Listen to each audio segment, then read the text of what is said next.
Assalamualaikum warahmatullahi wabarakatuh. I'm Freaky Mate.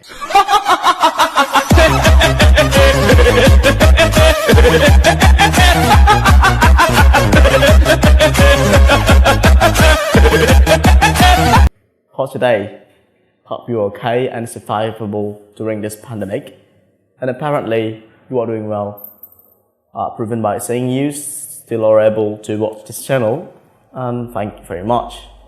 By the way, it's been a long time since the last time we met, right? And I really miss you so much. Oh my god! Wow! Oke, jadi topik untuk hari ini yaitu adalah ungkapan bahasa Inggris yang sering salah. Jadi sebelum itu, silakan untuk menekan tombol subscribe dan juga tombol notifikasi loncengnya untuk membantu kami dalam pengembangan channel ini, sekaligus juga biar kalian mendapatkan informasi-informasi terkait dengan video-video terbaru kami.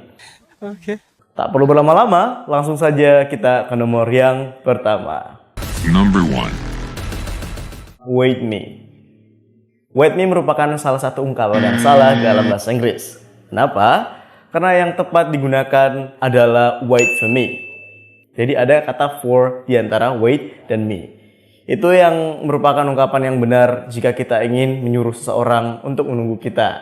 Jadi untuk kedepannya silakan menambahkan for di tengah dari kata wait dan me. Jadi wait for me. Contoh dalam bahasa Inggris yaitu wait for me, I'll be right there. Jadi jangan lagi pernah bilang wait me, I'll be right there. Oke? Number 2. Eat breakfast, lunch, ataupun dinner. Sering juga kita dengar istilah atau ungkapan tersebut dalam bahasa Inggris dalam kehidupan sehari-hari kita. Namun, ungkapan tersebut merupakan salah satu ungkapan juga yang kita rangkum di dalam ungkapan-ungkapan yang salah dalam bahasa Inggris ini. Oleh karena itu, yang tepat adalah have atau had, kemudian menggunakan breakfast, ya kan? Tergantung dari tensesnya. Jadi kita menggunakan have atau had. Jika have kita menggunakan present, had kita menggunakan past. Dan kemudian kita menggunakan kata tadi seperti breakfast, sarapan, lunch, makan siang, dan dinner untuk makan malam. Jadi kita menggunakan have karena itu merupakan the lexical verb dari kata-kata tersebut ya. Jadi breakfast, lunch, dan dinner itu adalah momen makan malam, momen makan siang, dan momen sarapan, ya kan? Itu bukan makanan yang bisa dimakan, itu bukan meal yang bisa dimakan. Jadi jangan lagi pernah menggunakan eat, tetapi gantilah menggunakan have. Jadi kita coba dalam contoh kalimat, have you had breakfast? Jadi jangan lagi bilang have you eaten breakfast, oke? Jadi itulah merupakan ungkapan yang salah, ya kan? Jadi langsung saja kita lanjut. Number 3. I'm boring. Sering sekali kita mendengar kata boring digunakan ketika orang-orang ingin mengungkapkan bahwa dirinya sedang bosan. Contoh dalam kalimat, the movie that we watched last night made me bored. Made me boring. Boring, mereka kadang menggunakan boring, padahal boring itu merupakan sebuah ungkapan adjektif ya, yang mengacu pada sesuatu yang membuat kita bosan. Jadi ketika kita bilang I'm boring, berarti Anda atau kalian itu membosankan, ya. Jadi kita menggunakan bored yang tepat ya. Jadi I'm bored, bukan I'm boring. Jadi stop menggunakan I'm boring karena itu berarti kamu membosankan.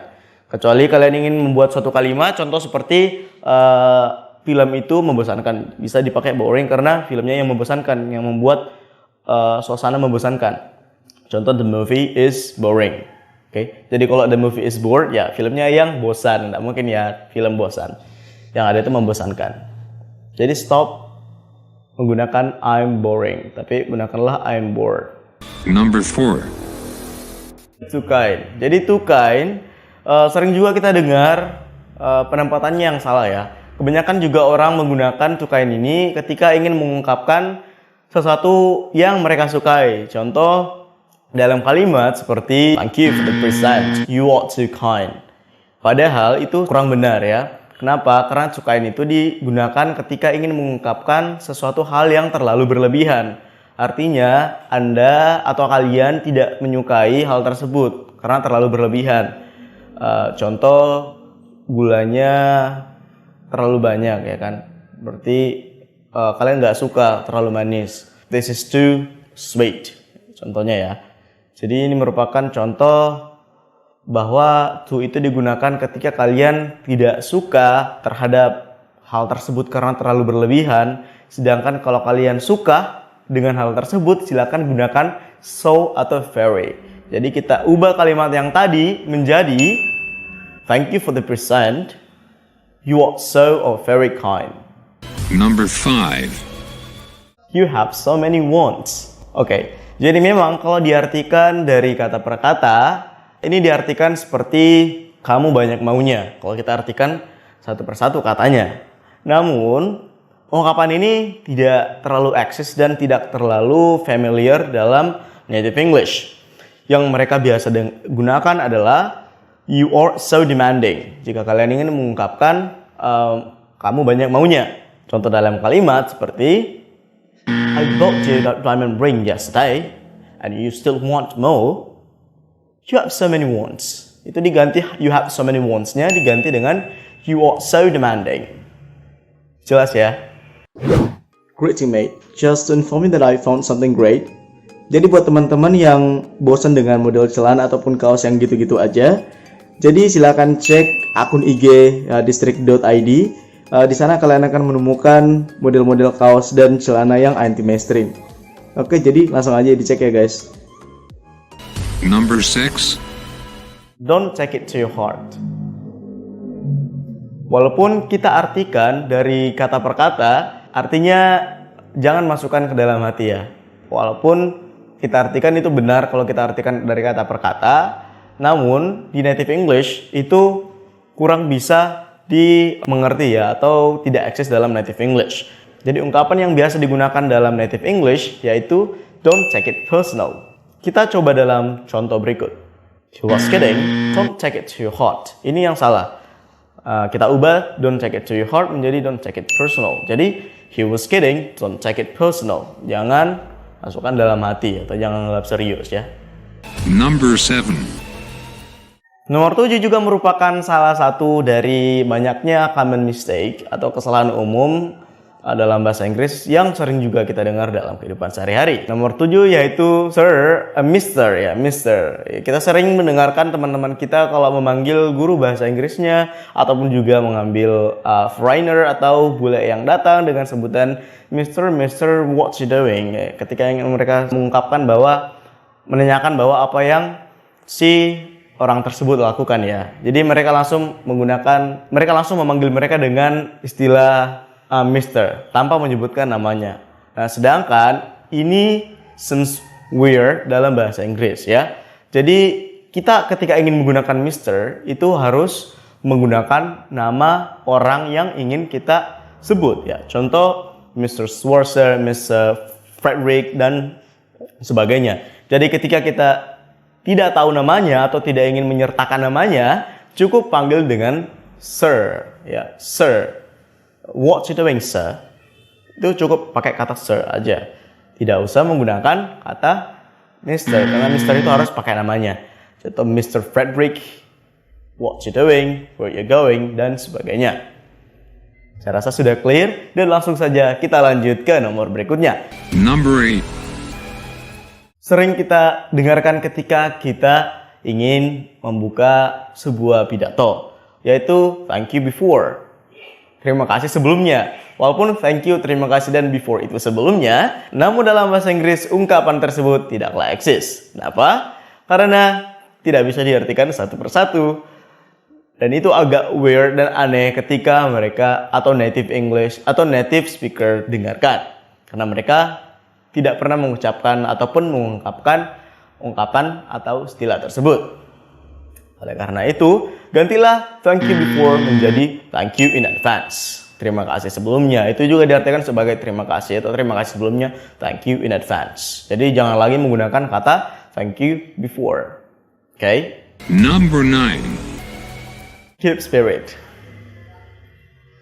Nah, keep spirit ini sering sekali juga kita dengar dalam kehidupan sehari-hari. Ketika kita mendengarkan teman kita sedang memberikan sebuah motivasi ataupun menyemangati muridnya ataupun teman-temannya dalam bahasa Inggris. Mereka pasti dan umumnya menggunakan ungkapan atau istilah keep spirit. Keep spirit guys. Namun keep spirit itu tidak eksis dalam native English. Biasanya native English menggunakan ungkapan seperti keep up the good work, keep going, good luck, keep it up. Seperti itu ketika mereka ingin mengungkapkan istilah untuk menyemangati dalam bahasa Inggris. Jadi gantilah tadi keep spirit menggunakan keep it up, keep going, keep up the good work, good luck.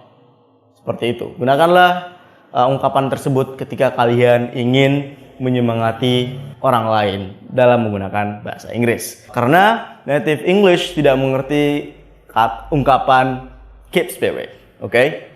Number 10. Sering kita dengar dalam kehidupan sehari-hari ya tentunya. Karena ketika seseorang kembali mengulang tanggal lahirnya, pasti kalian akan mengucapkan sesuatu pada mereka. Apakah itu? Ya, tentunya adalah selamat ulang tahun.